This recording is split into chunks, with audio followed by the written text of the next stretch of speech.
Greetings, everyone. Dr. Brian Scott with you again today. We are continuing this week studying the deterioration of our moral values and our spiritual values in our society. This is Insights to the End Times. I'm Dr. Brian Scott. We have been sharing over the last year and a half with you, where are we on God's timetable as we approach the end of the age? And that age that we're speaking of will culminate in 7 years of tribulation according to the scriptures. And that culminates with the Battle of Armageddon. And we have on the scene the Antichrist ruling and reigning over the earth. And we have things like the mark of the beast and so on and so on and so on. And as we've been studying this, we've been seeing that we're getting closer and closer to the time when the Antichrist will come on the scene and be revealed. Right now, we're living in the pre-Antichrist period. We're living in the period when the spirit of the Antichrist is everywhere. We're seeing it in everything. And that's what we've been examining. These natural, worldly events that are occurring are pointing us more and more to that time when things will change. Earlier this week, in our sessions, we were looking at how the impression of God and the nature of God and the character of God has been changing according to the pulpit ministry of many, many ministers. Things are being downgraded. We've seen how Jesus, his life, his death, his resurrection are being questioned. Many are saying he didn't even die. Many are saying that if he did die, he was not raised from the dead. Many are saying he was just a really good prophet. He was never the Son of Man, and on the distortion goes. And if you listen to enough of this long enough, you begin to believe it. This is the problem. These shifts in thinking are the result of what Paul describes in 1 Timothy 4:1 as deceiving spirits or seducing spirits and demonic doctrines. And we've talked about this many, many times. Now, last Saturday, a week, like 3 or 4 days ago, last Saturday, I shared with you that truth, T-R-U-T-H, is becoming a very, very scarce commodity. It's almost non-existent today. You can hardly find it today. And what you are hearing presented to you as truth in most cases is not truth. It's a mistruth.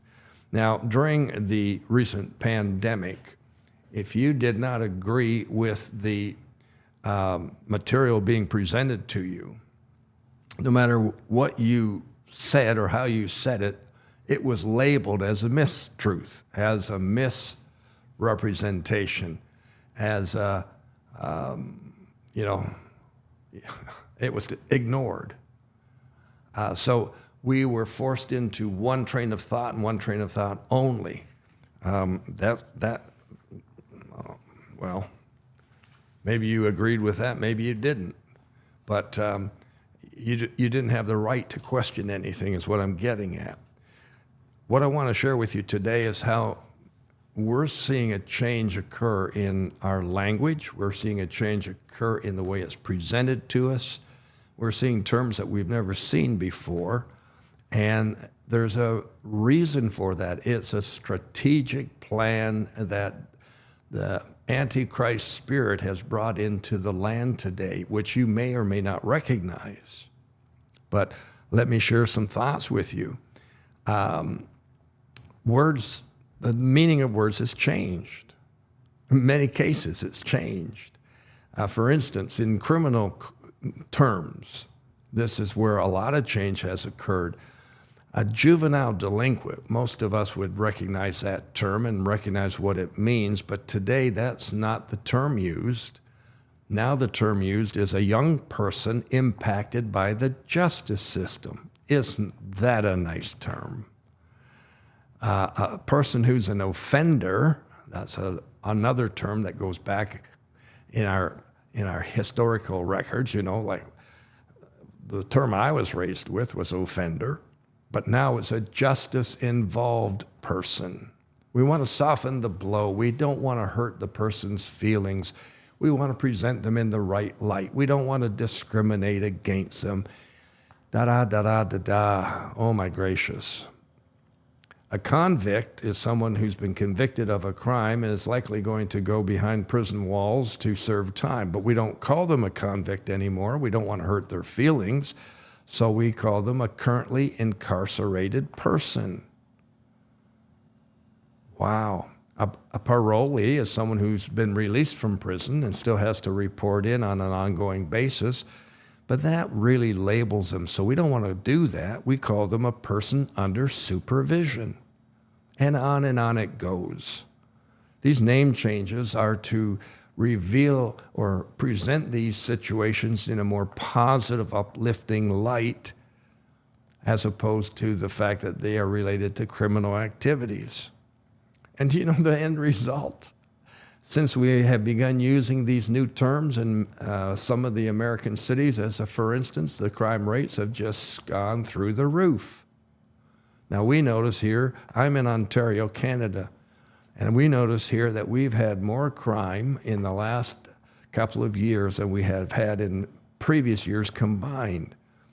The rate of car thefts is absolutely phenomenal. We have more gun-related situations occurring than we've ever had. And of course, in our society, as compared to the United States, guns are not an everyday utensil. It is almost impossible to get a license to even own a gun. But the only people who have the use of guns here are those who are conducting, I can't say criminal offenses. That's not the term we want to use anymore. Okay, you see where I'm coming from, I hope. Now, government policies are changing all the time to protect people who are guilty and exposes people who are victims to more attack than the guilty person. Our laws seem to be protecting the guilty as opposed to protecting the victims.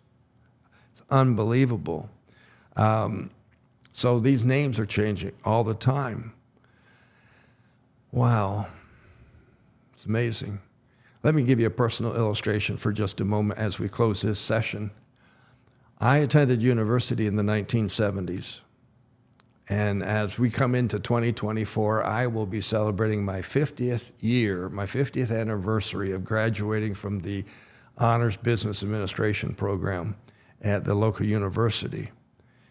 And when we were in these classes, we were focusing on the courses, the business courses. That's our focus. I went to law school following that, and we focused on legal courses. But now the universities are really focused on cultural matters and social matters and diversity issues and inclusivity issues and so on and so on. And the end result is that we have students coming out of university today whose manner of thinking and manner of beliefs is far different than ours were. It's almost impossible to have a conversation with them. They have become so wokish. If you were to speak out against some of those kinds of thoughts, you are really going to be chastised. You're going to be isolated. You're going to be denigrated because the university programs have shifted and changed. I heard a situation which really bothered me of a university professor, a long-tenured professor, giving a final exam. Some of the students who had barely attended classes and therefore their grade partially based on attendance, partially based on the final exam, they ended up with a poor grade. They did very poorly on the exam. So they go to the dean of the faculty and they indicate that, hey, we really studied hard for the exam. We should have received a really good grade. This professor has discriminated against us. The end result, they got a high grade and the professor was released. The cart is driving the horse today. Things are upside down. Things have changed. Deception is everywhere. I tune in tomorrow.